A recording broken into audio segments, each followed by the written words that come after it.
La lecture de presse du jour sur Alliance 92.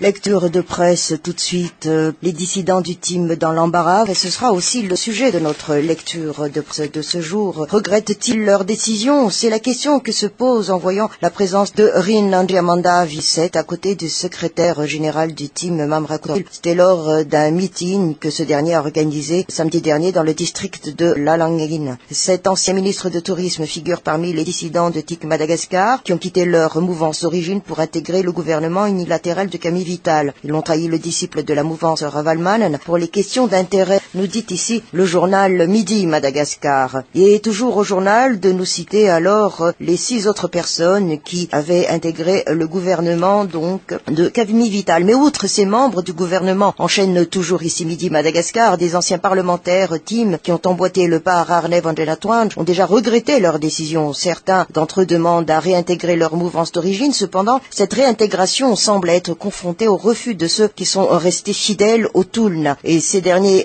qui restaient dans la mouvance pendant les dures épreuves de la lutte contre le régime d'Andraduel s'opposent à l'opportunisme de Rarnev Andrenatouanj et consorts. Or actuellement, on nous analyse toujours ici Midi Madagascar. Dans le camp actuel, c'est-à-dire dans le camp d'Andraduel, ces dissidents du team ne sont plus bien accueillis. Ils commencent à être marginalisés. Ils ne se sentent plus nécessaires en cette période où tout le monde se prépare aux élections. Et c'est pour cette raison qu'ils commencent à être conscients de la nécessité du retour au bercail pour ne pas rater le train donc en marche car il n'y aura plus de désignés dans la 4e République.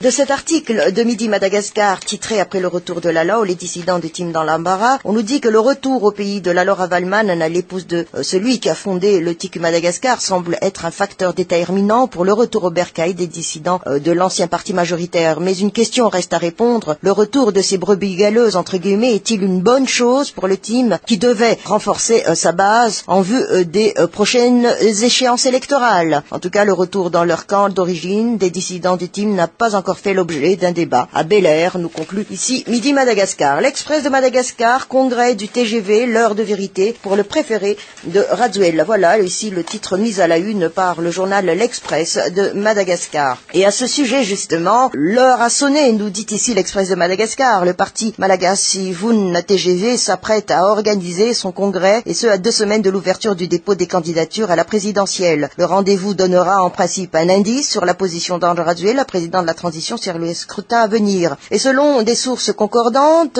nous souffle ici l'Express de Madagascar, le TGV tiendra son premier congrès, l'instance suprême de la formation politique, les 5 et 6 avril, et ce dans la capitale, sauf changement donc de dernière minute. Le congrès devrait entre autres se pencher sur la question relative à la participation de la formation politique à la présidentielle et aux législatives, alors que l'ouverture du dépôt des candidatures à la course à la magistrature suprême est fixée le 26 avril. Jusqu'ici, le TGV enchaîne toujours ici l'Express de Madagascar se montre circonspect sur la question concernant son candidat à la présidentielle. Ses membres ont affirmé qu'ils attendent la consigne du fondateur du parti avant de se prononcer. Les partisans du président de la transition donnent l'impression de s'accorder un temps de réflexion pour dénicher l'oiseau rare et dans cette optique multiplient donc les contacts. L'ancien Premier ministre Camille Vital avait été testé auprès de l'aile de l'Union des démocrates et des républicains pour le changement, l'UDRC, pro-Raduel, mais avait reçu un accueil mitigé. Mais au rythme de l'agenda des uns et des autres, le TGV pourrait devancer la plateforme censée soutenir le projet d'Andraduel aux élections. Et selon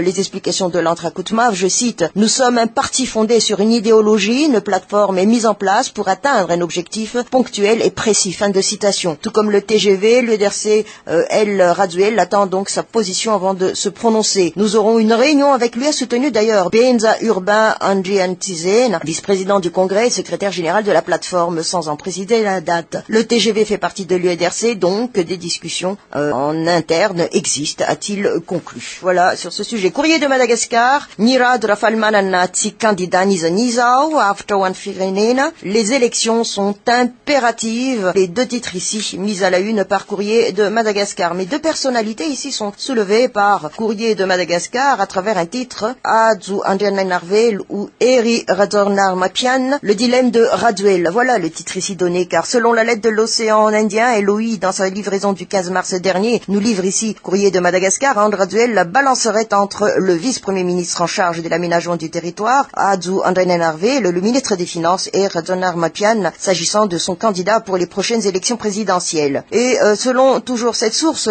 enchaîne ici Courrier de Madagascar, l'idée d'un soutien de Raduel à une candidature du président de délégation spéciale d'Antananarive, PDS, Edgar Razavndava, paraît aujourd'hui écartée quant à la récente tentative de l'ancien Premier ministre Camille Vital de se faire adouber par Raduel pour se présenter au scrutin présidentiel. Elle a déjà fait long feu. Et selon l'analyse, nous partage toujours ici Courrier de Madagascar, l'actuel président de la transition se méfie pourtant de son vice-premier ministre et aurait une préférence pour son grand argenté. En effet, ce dernier a toujours été un exécutant consciencieux des desiderata de Raduel. Mais il n'est qu'un technicien plus qu'un homme politique. Il n'aurait que peu de chances d'être élu s'il descendait dans l'arène politique, même avec le soutien de Raduel. Voilà, le choix serait donc cornélien pour André Raduel, d'après cette analyse. Le journal La Vérité, ambiance avant la tenue des élections, tant que le pont n'est pas coupé entre Amboutrou et Mazoarive, mouvement de contestation des taxis Bédivat, les forces de l'ordre impassibles aux pressions. Voilà, ici encore deux titres aussi présentés par le journal La Vérité. Mais voyons plutôt de l'ambiance avant la tenue des élections, tant que le pont n'est pas coupé entre Amboutrou et Mazori. Voilà, ce sera le sujet de notre lecture de presse à travers le journal La Vérité, et on nous fait savoir qu'à environ 3 mois de la tenue des élections, notamment du premier tour de la présidentielle du 24 juillet prochain, la situation politique évolue à une vitesse grand V, nous dit ici le journal La Vérité. Cependant, le président de la transition affiche sa fidélité à sa promesse de ne pas se porter candidat et surtout de faire des élections à venir celles justes, crédibles, transparentes et acceptées par tous. Par ailleurs, il a fait cette déclaration de son propre chef.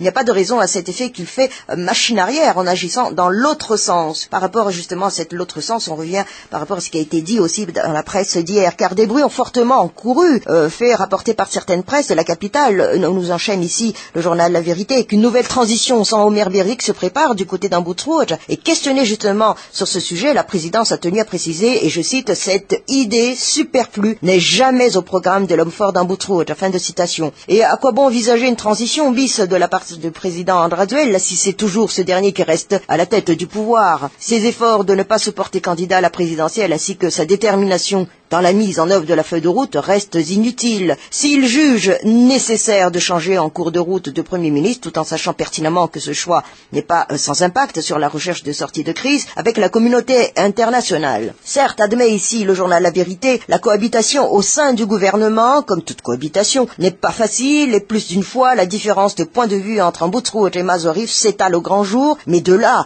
à couper définitivement le pont semble être inimaginable à l'approche de la tenue des élections. Et puis, sur un autre plan qui a été encore soulevé hier, c'est sur une éventuelle rencontre entre le président de la transition et l'archevêque d'Antananarive, Monseigneur Odon Razanakul, et ce pour parler du choix de André Raduel pour celui qui sera son poulain, véhiculé également par certaines presses, nous précise ici le journal La Vérité. On voit mal le numéro 1 de l'église catholique à Madagascar être le dernier rempart de l'homme fort de la transition pour chercher la place du fondateur du TGV, celui qui portera alors les couleurs de ce parti. Et il y a bien longtemps que l'église catholique, en particulier le FFKM en général, se sont détachés de la médiation sur la crise malgache, et pourquoi actuellement le président de la transition cherche subitement refuge auprès de Odon Razanakul. Voilà ce que nous donne ici en réplique le journal La Vérité sur ce sujet. Et en ce temps de crise, on ne sait plus qui détient les véritables renseignements liés à l'actualité politique du pays, nous précise dans sa conclusion le journal La Vérité. Les nouvelles, puisqu'on parle des élections, logiciels et fraude électorale, la Sénite contre-attaque. Voilà ici le titre mis à la une par le journal Les Nouvelles. Et à ce sujet, face au débat autour de l'utilisation du logiciel SIGEM dans le cadre des préparatifs des scrutins à venir, la Zénith veut contrecarrer ses détracteurs et demain donc l'institution d'Alarbi prévoit une exposition à cet effet. Et à ce sujet, on nous dit que une démonstration qui sera conjuguée avec une séance d'information sur le processus électoral avec la première réunion du cadre de concertation des médias qui se tiendra tous les 15 jours. Lors de la mise sur pied de la Zénith nouvelle version, après la signature de la feuille de route, rappelons-le, l'utilisation du logiciel SIGEM pour les élections prévues pour cette année ne cesse de susciter la controverse, nous dit ici le journal La Vérité. Cependant, et d'après une source proche de la CENIT, les Nations Unies ont consulté de nombreux logiciels proposés par des programmes nationaux avant de statuer alors sur le système intégré de gestion électorale à Madagascar, le fameux SIGEM, et plusieurs améliorations ont été apportées afin que justement le logiciel puisse bloquer les doublons dans la liste électorale. C'est ce qu'a d'ailleurs confirmé la source. Des experts électoraux estiment aussi que la crédibilité des consultations populaires dépend avant tout de la confection de la liste électorale. Le logiciel qui, déjà en cours d'utilisation dans les différents centres informatiques de district du pays, sera ainsi présenté à l'opinion afin de balayer toute suspicion de fraude de la part de ses utilisateurs. Voilà donc ici concernant ce sujet. Et on achève la lecture de presse de ce jour avec Madagascar Matin, qui nous titre ici au-delà de mauvaise réputation de ripou, des éléments sains chez les fonctionnaires. Et on fait savoir alors que les salariés craignent toute la mise à la retraite, tant la pension est toujours d'un montant dérisoire, encore pire pour ceux du secteur privé que pour les fonctionnaires. Mais malgré cela, pas mal de tricheries chez ces derniers pour continuer un certain temps à toucher pleine solde. Haro sur l'empêcheur de tourner en rond qui veut y mettre un terme. Voilà ici ce que nous dit d'emblée en page 1 Madagascar Matin. Mais voyons plutôt du côté de Point de Mire. Allez, les recouvrements à la une. Voilà ici le titre donné par Madagascar Matin. Et ici on nous parle de deux choses bien précises, plutôt trois, excusez-moi. Et en détail, s'il y a des services qui fonctionnent bien dans les entreprises d'État, ceux de la Girama sont à coup sûr parmi les premiers. Et ce ne sont pas les usagers qui diront le contraire. Et voilà, sur ces côté, justement, recouvrement. Ils sont terriblement efficaces. Au moindre défaut de paiement, les préposés arrivent dardard pour couper le jus sans aucune possibilité de recours, si ce n'est le paiement du montant dû. Ah, ils sont terriblement efficaces, ces mecs de la Girama. Efficaces, sans état d'âme, sans compassion. Tout ou rien. Basta. Voilà, nous dit ici Point de Mire. C'est à se demander alors si le service offert en contrepartie est à la hauteur de toutes ces sévérités. D'accord, on voit bien que les techniciens s'activent tant bien que mal dans l'entretien de leur réseau de distribution d'électricité, mais tout de même, rares sont ceux qui peuvent émettre des avis d'entière satisfaction sur les services de cette régie de distribution d'électricité qui détient toujours le monopole, soi-disant en passant, dans la grande île. Mais il n'y a pas que la Girama, nous dit ici Point de Mire de Madagascar Matin, que l'on sent pareille dichotomie. L'une des machines à sous de l'État en charge de recouvrement fiscal en fait aussi des siennes. Et ce sont pas les entreprises membres du GEM qui diront le contraire, loin s'en faut, nous dit ici l'éditorialiste de Madagascar Matin. Ce groupement ayant déjà manifesté en début d'année son mécontentement face à la détérioration générale du climat des vérifications fiscales effectuées par l'administration, et pour cause, nous dit ici l'éditorialiste, nombreuses sont les entreprises membres de ce groupement qui sont en litige avec le fisc. Certaines se plaignent du fait que les redressements et les amendes sont relativement excessifs, en discordance avec le contexte économique réel vécu par les entreprises. Il y a toujours cette lourde impression de payer pour les autres. Pour les opérateurs marrons qui ont la vie belle hors du circuit fiscal, ceux qui sévissent dans l'informel, comme on dit. Difficile de croire que ceux qui sont actuellement dans le circuit informel puissent éprouver le moindre désir de se régulariser et subir les pressions de l'administration. Ils ont encore de beaux jours devant eux, ces bougres-là sans taxes, sans impôts à payer. Fichtre, nous dit ici Point de Mire, et dire que par-dessus tout, ces entreprises risquent encore de se retrouver dans la mélasse avec l'augmentation des coûts de communication en vue, suite à la possible disparition, selon les dispositions émises par l'OMERT, des aménagements flotte entreprises et de leur gratuité de communication intraflotte, des gratuités que de nom, car des redevances d'abonnement pour chaque poste étant toujours obligatoires pour ces flottes.